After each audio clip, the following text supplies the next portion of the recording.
ఎంతమంది గొంతులను కాపుతారు?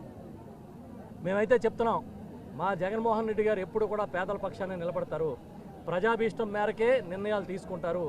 మళ్ళీ చెప్తున్నాం, మీరు ఇప్పుడే చెప్తున్నారు, మహిళల మీద కూడా కేసులు పెట్టారు. చాలామంది మత్స్యకార సోదరుల మీద కేసులు పెట్టారు. వందలాది మంది మీద కేసులు పెడతా ఉన్నారు. మీ కేసులకి భయపడితే ఉద్యమాలు జరగవు. ఇదేదో 100-200 ఇచ్చి తీసుకొచ్చిన జనం కాదు. ఇంతకుముందు చూసాం కొంతమందిని వేరే కార్యక్రమాన్ని తీసుకెళ్తుంటే.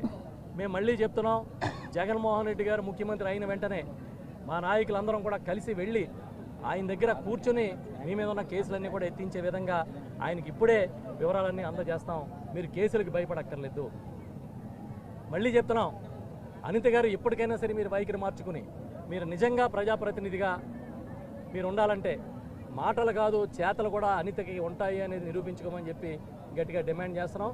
తప్పకుండా వైఎస్ఆర్ పార్టీ ఏ ప్రజా ఉద్యమానికైనా వెనక నిలబడుతుంది. ఎందుకంటే పేదల పక్షాన వైఎస్ఆర్ పార్టీ ఉంటే పెత్తందారుల పక్షాన, కార్పొరేట్ల పక్షాన చంద్రబాబు నాయుడు ఉంటాడనేది పక్కా, ఇంక ఇందులో ఏమీ డౌట్ లేదు.